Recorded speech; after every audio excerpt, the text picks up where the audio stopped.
ನಮಸ್ತೆ ಎಲ್ರಿಗೂ. ಎಲ್ಲರೂ ಚೆನ್ನಾಗಿದ್ದೀರಾ ಅನ್ಕೋತೀನಿ. ತುಂಬ ರುಚಿಯಾದಂಥ ಒಂದು ಮುದ್ದೆ ಜೊತೆಗೆ ಸಾರು ಮಾಡೋಣ ಬನ್ನಿ ಇವತ್ತು. ಅದು ಇದ್ಕಿದ ಬೇಳೆ ಜೊತೆಗೆ ಮೊಟ್ಟೆ ಸಾರು. ತುಂಬಾ ರುಚಿಯಾಗಿರುತ್ತೆ. ಮುದ್ದೆ, ಅನ್ನ, ಚಪಾತಿ, ಪೂರಿ ಎಲ್ಲದ್ರ ಜೊತೆನೂ ತಿನ್ಬೋದು. ತುಂಬ ಬೇಗ ಕೂಡ ಮಾಡ್ಕೋಬೋದು. ಜಾಸ್ತಿ ಏನು ಇಂಗ್ರೀಡಿಯೆಂಟ್ಸು ಬೇಕಾಗಲ್ಲ. ಮನೆಯಲ್ಲಿ ಇದ್ಕಿದ ಬೇಳೆ ಇದ್ದರೆ ಸಾಕು, ಬೇಗ ಆಗೋಗ್ಬಿಡುತ್ತೆ. ಹೆಂಗೆ ಮಾಡೋದು ಅಂತ ನೋಡ್ಕೊಳ್ಳೋಣ. ಅದಕ್ಕೂ ಮೊದಲು ನನ್ನ ಚಾನಲ್ ಸಬ್ಸ್ಕ್ರೈಬ್ ಮಾಡ್ಕೊಳ್ಳಿ. ಇವಾಗ ನಾನು ಒಂದು ಬಟ್ಲಷ್ಟು ಇದ್ಕಿದ ಬೇಳೆ ತೊಗೊಂಡಿದ್ದೀನಿ, ಅವರೆಬೇಳೆ. ನೆಕ್ಸ್ಟು ಮಿಕ್ಸಿ ಜಾರ್ ಇಟ್ಕೊಂಡಿದ್ದೀನಿ. ಆ ಮಿಕ್ಸಿ ಜಾರ್ಗೆ 1 ಕಪ್ಪಷ್ಟು ಕಾಯಿ ತುರಿ ಹಾಕ್ಕೋತಾ ಇದ್ದೀನಿ. ಕಾಯಿ ತುರಿ ಆದಮೇಲೆ 1 ಗೆಡ್ಡೆಯಷ್ಟು ಬೆಳ್ಳುಳ್ಳಿ ಸೇರಿಸ್ಕೊಂಡಿದ್ದೀನಿ. 1 ಈರುಳ್ಳಿ ಸಣ್ಣದಾಗಿ ಕಟ್ ಮಾಡ್ಕೊಂಡು ಹಾಕ್ಕೊಂಡ್ಬಿಡ್ತೀನಿ. ರುಬ್ಬೋದಕ್ಕೆ ಎಲ್ಲದನ್ನು ಹಾಕೋಣ. 1 ಟೊಮ್ಯಾಟೊ, 2 ಟೊಮ್ಯಾಟೊ ಹಾಕ್ಕೊಂಡಿದ್ದೀನಿ. ಇವಾಗ ನಾನು 1 ಇಂಚಷ್ಟು ಶುಂಠಿ ಕಟ್ ಮಾಡ್ಕೊಂಡು ಹಾಕ್ಕೋತಾ ಇದ್ದೀನಿ. ಇವಾಗ ಒಂದು 4ರಿಂದ 5 ಕಡ್ಡಿಯಷ್ಟು ಪುದೀನ ಸೇರಿಸ್ಕೊಂಡಿದ್ದೀನಿ. ಮತ್ತು ಹಂಗೆ ಅದ್ರ ಜೊತೆಗೆ ಸ್ವಲ್ಪ ಕೊತ್ತಂಬರಿ ಸೊಪ್ಪು ಸೇರಿಸ್ಕೊಂಡಿದ್ದೀನಿ. ಮತ್ತು ನೆಕ್ಸ್ಟು 2ರಿಂದ 2.5 ಸ್ಪೂನಷ್ಟು ಸಾಂಬಾರು ಪೌಡ್ರು ಸೇರಿಸ್ಕೊಂಡಿದ್ದೀನಿ. ಮನೆಯಲ್ಲಿ ಏನು ನಾವು ಹುಳಿ ಸಾರಿಗೆಲ್ಲ ಹಾಕ್ತೀವಲ್ವ, ಅದೇ ಸಾಂಬಾರು ಪೌಡ್ರು. ನಿಮ್ಗೆ ಎಷ್ಟು ಬೇಕೋ ಅಷ್ಟು ನೋಡ್ಕೊಂಡು ಹಾಕ್ಕೊಳ್ಳಿ, ಸಾರು ಎಷ್ಟು ಮಾಡ್ಕೋತೀರಾ ಅಂತ. ಅದರಿಂದ ನಾನು 2ರಿಂದ 2.5 ಸ್ಪೂನ್ ಅಂತ ಹೇಳಿದೆ. ಇವಾಗ ಇಷ್ಟಕ್ಕೆ ನೀರು ಸೇರಿಸ್ಕೊಂಡು ರುಬ್ಕೊಂಡ್ಬಿಡ್ತೀನಿ. ರುಬ್ಕೊಂಡಾಯಿತು ನೋಡಿ. ತುಂಬ ಚೆನ್ನಾಗಿ ರುಬ್ಬಿದ್ದೀನಿ ನೋಡಿ, ಇಷ್ಟು ನೈಸ್ ಆಗಿದೆ.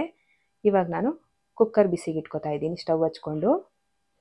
ಸ್ವಲ್ಪ ದಪ್ಪ ತಲ ಪಾತ್ರೆ ಆದರೆ ಮೊಟ್ಟೆ ತಲದಲ್ಲಿ ಕಚ್ಕೊಳ್ಳಲ್ಲ, ಚೆನ್ನಾಗಿ ಎದ್ದೇಳುತ್ತೆ ಅಂತ ನಾನು ಕುಕ್ಕರ್ ಇಟ್ಕೊಂಡಿದ್ದೀನಿ. ಕುಕ್ಕರ್ ಬಿಸಿ ಆದಮೇಲೆ ಎಣ್ಣೆ ಸೇರಿಸ್ಕೊಂಡಿದ್ದೀನಿ. ಎಣ್ಣೆ ಬಿಸಿ ಆದಮೇಲೆ ಸಾಸಿವೆ ಹಾಕ್ಕೊಂಡಿದ್ದೀನಿ.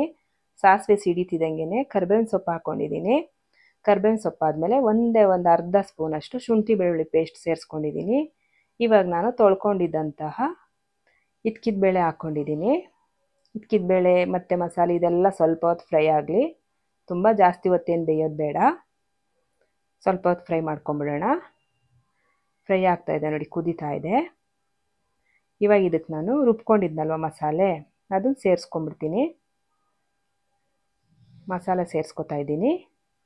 ತುಂಬಾ ಈಸಿಯಾಗಿ ಮಾಡ್ಕೋಬೋದು.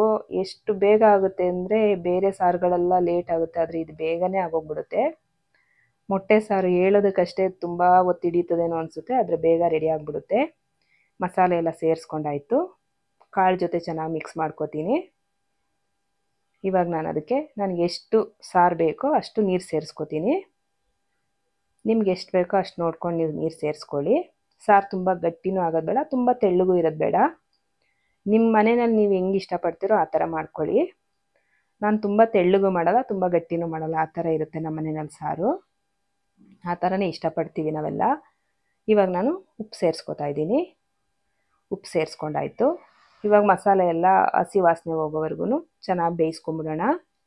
ಚೆನ್ನಾಗಿ ಬೇಯಿಸ್ಕೊಂಡಾದ್ಮೇಲೆ ಒಂದೊಂದೇ ಮೊಟ್ಟೆಗಳನ್ನ ಸ್ವಲ್ಪ ದೂರಕ್ಕೆ ಅಂದರೆ ಒಡೆದ್ಬಿಟ್ಟು ಒಂದು ಬಟ್ಲಲ್ಲೋ ಅಥವಾ ಸೌಟಲ್ಲೋ ಬಿಟ್ಟರೆ ಈ ಥರ ಬರುತ್ತೆ. ನನಗದು ವೀಡಿಯೋ ಮಿಸ್ ಆಗಿಬಿಟ್ಟಿದೆ, ಫೋನಲ್ಲೇ ವೀಡಿಯೋ ಆಗಿರಲಿಲ್ಲ, ಅದರಿಂದ ಹಿಂಗೆ ತೋರಿಸ್ತಾ ಇದ್ದೀನಿ. ಆದರೆ ನಾನು ಈ ಥರ ಮೊಟ್ಟೆನ ಒಂದೊಂದನ್ನೇ ಸೌಟಲ್ಲಿ ಹಾಕ್ಕೊಂಡು ಬಿಟ್ಟಿದ್ದು. 6 ಮೊಟ್ಟೆ ಹಾಕಿದ್ದೀನಿ ನಾನು. ತುಂಬ ಚೆನ್ನಾಗಿ ಎದ್ದು ಬಂದಿದೆ ನೋಡಿ. ಈ ಥರ ಕಡಿಮೆ ಊರಿನಲ್ಲೇ ಬೇಯಿಸ್ಕೋಬೇಕು ಮೊಟ್ಟೆ ಹಾಕಿದ್ಮೇಲೆ, ತುಂಬ ಈಸಿಯಾಗಿರುತ್ತೆ ನೋಡಿ. ಕಾಳು ಬೆಂದಿದೆ. ಕುಕ್ಕರ್ ನಾನು ವಿಷಲ್ ಹಾಕಿಲ್ಲ. ಕುಕ್ಕರ್ ವಿಷಲ್ ಹಾಕ್ಬಿಟ್ರೆ ಕಾಳು ಕೈಗೆ ಸಿಗಲ್ಲ, ಆ ಥರ ಬೆಂದೋಗ್ಬಿಡುತ್ತೆ. ತುಂಬ ಈಸಿಯಾಗಿ ಮಾಡ್ಕೋಬೋದು. ನೀವು ಮಾಡ್ಕೋತೀರಾ ಅನ್ಕೋತೀನಿ, ಇಲ್ಲ ಮಾಡಿರ್ತೀರ ಆಗಲೇ. ಆದರೆ ನಾನು ಮಾಡೋ ಥರನೂ ಒಂದು ಸಲ ಟ್ರೈ ಮಾಡಿ, ತುಂಬ ಈಸಿಯಾಗಿ ಆಗೋಗ್ಬಿಡುತ್ತೆ. ಸಾರು ಚೆನ್ನಾಗಿ ಬೆಂದಿದೆ. ಮುದ್ದೆ ಜೊತೆಗಂತೂ ತುಂಬಾ ಚೆನ್ನಾಗಿರುತ್ತೆ ಈ ಚಳಿಗೆ. ನಾನು ಮುದ್ದೆ ಜೊತೆನೇ ಸರ್ವ್ ಮಾಡ್ಕೊಂಡಿದ್ದೀನಿ. ನಿಮ್ಮೆಲ್ರಿಗೂ ವಿಡಿಯೋ ಇಷ್ಟ ಆಯಿತು ಅನ್ಕೋತೀನಿ. ರೆಸಿಪಿ ಕೂಡ ಇಷ್ಟ ಆಗಿದೆ ಅನ್ಕೋತೀನಿ. ಬೇರೆ ಏನಾದರೂ ಇದರಲ್ಲಿ ಚೇಂಜಸ್ ಇದ್ದರೆ ಹೇಳಿ, ನನಗೆ ಕಮೆಂಟ್ ಮಾಡಿ, ನಾನು ಅದನ್ನು ಸರಿಪಡಿಸ್ಕೋತೀನಿ. ಆಮೇಲೆ ಬೇರೆ ಏನಾದರೂ ಊಟ ಅಥವಾ ತಿಂಡಿಗಳೇನಾದರೂ ನಿಮಗೆ ಗೊತ್ತಿರೋದಿದ್ದರೆ ಹೇಳಿ ಕಮೆಂಟ್ ಮುಖಾಂತರ, ನಾನು ಅದನ್ನು ಟ್ರೈ ಮಾಡ್ತೀನಿ ವಿಡಿಯೋ ಮಾಡಿ ಹಾಕೋದಕ್ಕೆ. ಇಷ್ಟೊತ್ತು ನಾನು ವಿಡಿಯೋ ನೋಡೋದಕ್ಕೆ ಧನ್ಯವಾದಗಳು. ನನ್ನ ಚಾನಲ್ ಸಬ್ಸ್ಕ್ರೈಬ್ ಮಾಡ್ಕೊಳ್ಳಿ, ವಿಡಿಯೋ ಶೇರ್ ಮಾಡಿ, ಲೈಕ್ ಮಾಡಿ. Thank you.